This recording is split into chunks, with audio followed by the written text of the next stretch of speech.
I'm about to show you how the incredible features of SaneBox work seamlessly with Fastmail. Before using SaneBox, my Fastmail would look like this. Hundreds of emails that you have to deal with every day. But after over a year of using SaneBox, this is what my inbox looked like this morning. There's exactly one email and I can focus on the important tasks I need to get done. Think of SaneBox as an extension of your brain. The better you train it, the better performance you'll see. So in addition to SaneBox features, I'm also going to walk you through how to train SaneBox so it's tailored to you. Here I've logged into my Fastmail account, and under the folders, you'll see all the Sane folders here at the top. That's why there's the plus icon on the left to make them easier to access. I have BlackHole, SaneLater, News, and the SnooZe folders here. First, let's look at the SaneLater folder. You probably enabled this when you first set up your SaneBox account with Fastmail. Any emails that are deemed low priority are sent to the SaneLater folder. Then you can jump to that folder and see what emails you might need to deal with, or wait for the daily digest from SaneBox to filter the emails then. I'll show you how to train SaneBox using that digest email, but as you're browsing your SaneLater folder, if you see an email that is high priority and you want to make sure it hits your inbox going forward, all I have to do is take that email, drag it over to my inbox, and that will tell SaneBox emails from that sender should go to my inbox and not be filtered in the SaneLater folder. And it's that easy to train SaneBox.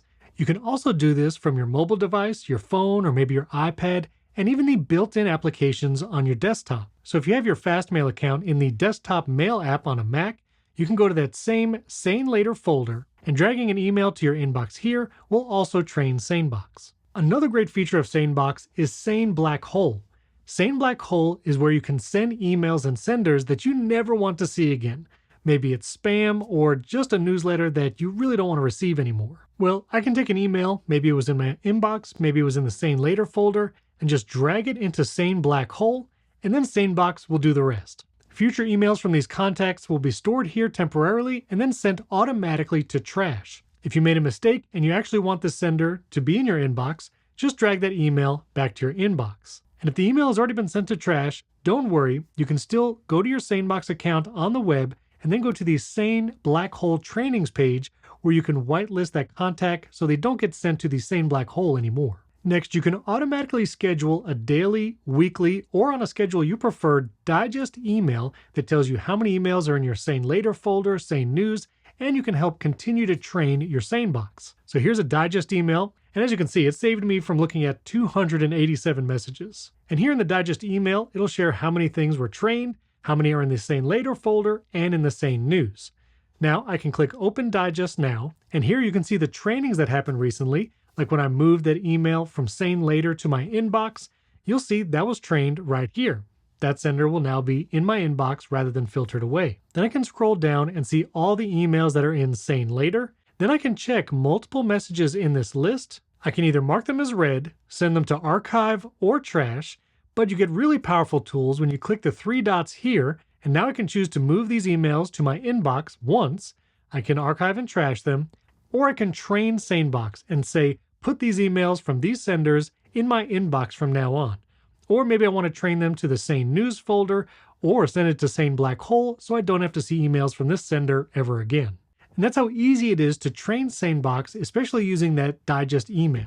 Now here in your SaneBox dashboard, when you log into your account, you can adjust when that digest is delivered. You'll see here my digest comes at 7 a.m. every day, but I can go to my SaneBox settings here, and then you'll see the digest settings. If I go to digest settings, I can choose whether or not to show or hide BlackHole suggestions, grouped email subjects, and keyboard shortcuts. I can even add an executive assistant to my SaneBox to help me filter those emails. And then I can either remove the time from my digest or schedule a new time. I can choose every day, just weekdays or weekends, a specific day of the week, and then choose a specific time. You can even choose things like every 4 hours when you're in that training period if you want to see that digest more often. Now, one of my favorite features in SaneBox plus Fastmail are the SaneSnooze features. Some of the folders that are created in your Fastmail account are Sane Next Month, Next Week, and Sane Tomorrow. If you want to snooze an email so it's out of your inbox and you don't have to see it for today, but you want it to reappear either tomorrow, next week on a Monday, or next month on the first day of the month, I can just drag an email to one of those folders, like Sane Tomorrow, and now I've snoozed that email, I don't see it in my inbox, but it will reappear tomorrow morning. I especially like using this feature on my iPhone and Mac because there's not really a built-in snooze feature when you use those default applications. But just like in Fastmail here in the browser, if I move an email on my iPhone to Sane Tomorrow, that email will still leave my inbox and then come back automatically the next day. Another feature is SaneNoReplies. You can enable this feature by going to the folders view here in your dashboard. And as you can see, I have these folders already enabled like Later and News, but you can go down to Power Tools and enable things like SaneNoReplies and Sane Do Not Disturb. Then your sent email from Fastmail will go to this folder, SaneNoReplies. And if you don't get a response to that email, SaneBox can remind you. You can even include things like 10 hours in the BCC field of that email when you're composing it, and SaneBox will remind you in 10 hours that no one's responded. This way you can send a reminder. Now, if you actually don't expect a response or need a reply to that email, you can just move it out of the folder or delete the email from SaneNoReplies, and SaneBox won't remind you of that message. Lastly, another great feature is SaneReminders. If you'd like to get an email as a reminder, maybe with a meeting agenda for tomorrow morning, you can CC or BCC things like 7 a.m. tomorrow at sanebox.com, or you can even put a specific date in the CC or BCC field like September 25th, and then you'll receive an email from SaneBox as a reminder when you specified. And there's even more great features like Deep Clean, Do Not Disturb, and more. And if you'd like to learn more about those features or get a recap of any of the ones we talked about in this video, you'll find one for each feature here on the website.